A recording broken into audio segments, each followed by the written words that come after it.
오늘 우리에게 주시는 하나님의 말씀은 사무엘상 18장 6절에서 9절의 말씀입니다. 제가 봉독해 드리겠습니다. 이 계시의 말씀을 봉독할 때 다 함께 살아계신 하나님의 음성을 들으실 수 있기를 바랍니다. 무리가 돌아올 때, 곧 다윗이 블레셋 사람을 죽이고 돌아올 때에 여인들이 이스라엘 모든 성읍에서 나와서 노래하며 춤추며 소고와 경세를 가지고 왕 사울을 환영하는데, 여인들이 뛰놀며 노래하여 이르되 사울이 죽인 자는 천천히요 다윗은 만만이로다 한지라. 사울이 그 말에 불쾌하여 심히 노하여 이르되 다윗에게는 만만을 돌리고 내게는 천천만 돌리니 그가 더 얻을 것이 나라 말고 무엇이냐 하고 그날 후로 사울이 다윗을 주목하였더라. 아멘.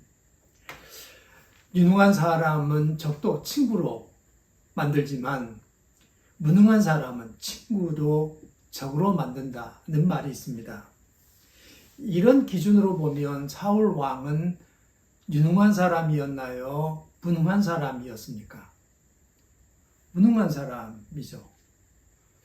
사실 다윗은 너무 소중한 동지였습니다. 왜냐하면 이스라엘의 왕을 비롯한 전군이 가가지고 블레셋과 싸우게 됐고 그 전투에서 이길 수가 없는 상황이었습니다.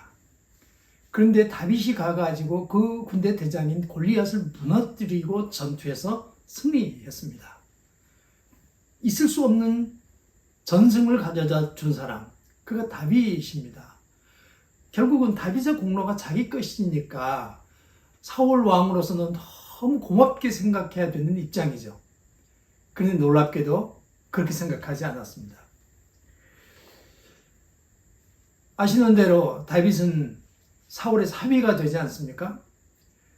이 골리앗을 무찌르게 되면 그때 포상으로 공주를 주겠다 이렇게 지금 사울이 약속을 했었으니까요. 그렇게 해서 사위가 됩니다. 가족이 됐습니다. 가까운 사람입니다. 얼마나 귀히 여겨야 되는 사람인가 하는 거죠. 백성들도 보세요. 백성들도 굉장히 기뻐하면서 노래하지 않습니까? 블레셋 군대와 골리앗 앞에서 옴짝달싹도 못하고 기죽어 있었던 사람인데 다윗이 가서 무찌름으로 말미암아서 사실 이 전투에서 승리했어요. 그는 한 게 없습니다. 그런데도 불구하고 천천을 돌렸으니까 얼마나 고마운 일이에요. 나는 한 일이 별로 없는데 이 백성들이 이렇게 나를 칭송해 주니 참 고맙다. 이래 정상입니다. 그런데 여러분 놀랍게도 다윗은 만만이고 사울은 천천이다. 이렇게 사람들이 환호하는 것에 기분이 나빴다는 겁니다. 그렇게 해가지고 그 불쾌한 마음으로 다윗을 잡아 죽이려고만 하는 이런 사람이 됩니다. 이게 참 놀라운 일 아닌가요? 사울은 왕으로서 권력도 가지고 있고 또 나라를 앞으로 잘 이끌어가야 되니까 능력 있는 사람들을 곳곳에 세워가지고 그들의 협력을 받아가지고 더 좋은 나라를 만들면 그 모든 영광이 왕 사울에게 갈 판입니다. 그런데 여러분 놀랍게도 사울 왕 그렇게 하지 않았습니다. 저게 조금 더 인기 있다, 저게 조금 더 인정을 받는다 싶으니까 잡아 죽여 이렇게 나오는 겁니다. 그렇게 해가지고 정말로 능력이 있었던 젊은 청년 장수 다윗을 팽개칠 뿐만 아니라 잡아 죽이려고 다닙니다. 그를 쫓아다니면서 잡아 죽이려고 계속해서 왕위에 있으면서 쓸데없는 짓을 하게 돼요. 결국은 어떻게 되는 건가요? 사울 왕이 죽었습니다. 패가 망신나게 되는 일이 일어나게 됐습니다. 심리학에서는 사랑할 사람이 없으면 미워할 사람이라도 있어야 산다는 말이 있습니다. 사랑할 사람이 없으면 미워할 사람이라도 있어야 된다는 거예요. 그게 사람이 사는 거라는 거예요. 근데 여러분 사실은 사랑할 사람도 만들고 미워할 사람도 만드는 이런 패턴의 삶은 본능적인 것입니다.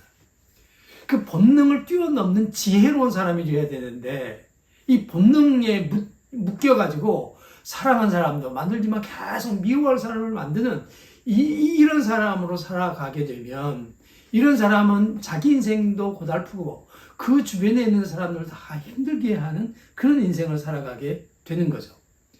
원초적인 본능에 붙들려서 사랑할 사람도 만들지만 미워할 사람도 계속 만들어서 누군가는 미워해서 마침내 죽이려고 하는 이런 상황 가운데 빠진 사람. 그래서 모든 일을 망쳐버린 사람. 사울 왕입니다. 초대 이스라엘의 왕이니까 다윗을 등용해가지고 정말로 국가를 잘 이끌어갔으면 얼마나 높은 위치에 올라갔겠습니까? 얼마나 많은 사람들로부터 존경을 받았겠습니까? 그런데 자기보다 더 인기 있다는 이유만으로 이걸 잡아 죽여 이렇게 하다 보니까 죽임당하는 것은 다윗이 아니고 사울 왕 자신이었다는 얘기입니다. 미련한 사람이죠. 왜 이렇게 살았을까요? 지식이 없었기 때문입니다. 호세아서에 유명한 말씀이 있죠. 내 백성이 지식이 없어서 망하는도다. 어떤 지식이 필요한 건가요?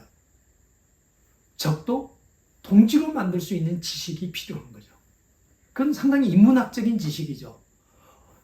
이 적처럼 여겨지는 다윗이지만 더 인기 있고 더 인정받는 사람이니까 내 마음속에 본능으로 생각하면 내 적 같은 사람이지만 저 사람은 없애야 될 것 같지만 그렇지 않고 지혜를 동원해서 저 사람을 잘 인정해주고 그리고 그 사람을 잘 세우면 놀랍게도 내가 올라간다. 내가 더 높아진다. 이런 것은 여러분 인문학적인 지식이죠.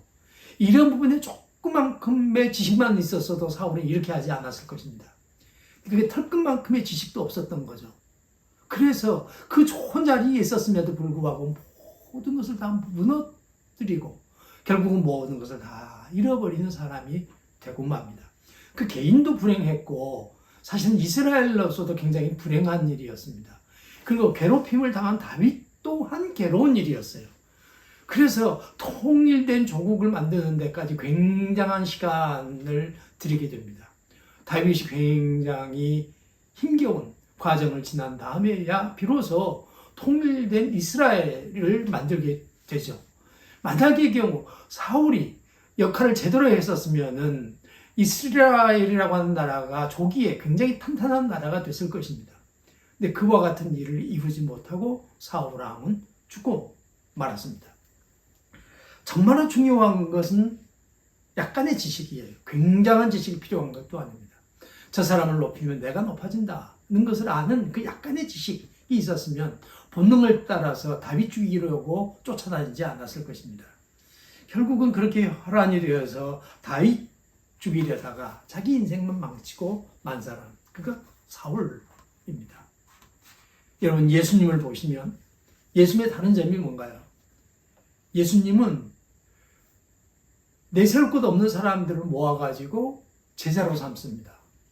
근데 그 사람들이 계속해서 인기가 높아져 가니까 이 사람들 사이에서 누가 더 높으냐 이런 싸움도 생겼어요. 그런데도 불구하고 예수님께서 그걸 치지 않아요. 누구든지 높아지려고 하는 사람은 섬기는 사람이 돼야 한다. 이렇게 얘기하면서 제자들을 달래거든요. 아시는 대로 여러분 베드로 예수님 모른다고 3번이나 부인합니다. 심지어 가룟 유다 돈 받고 예수님 팝니다. 그래서 예수님 십자가에 매답니다. 그런데도 불구하고 예수님은 제자들을 끝까지 사랑합니다. 끝까지 사랑했습니다. 베드로도 사랑하고 가룟 유다도 사랑하고 예수님은 끝까지 사랑했습니다.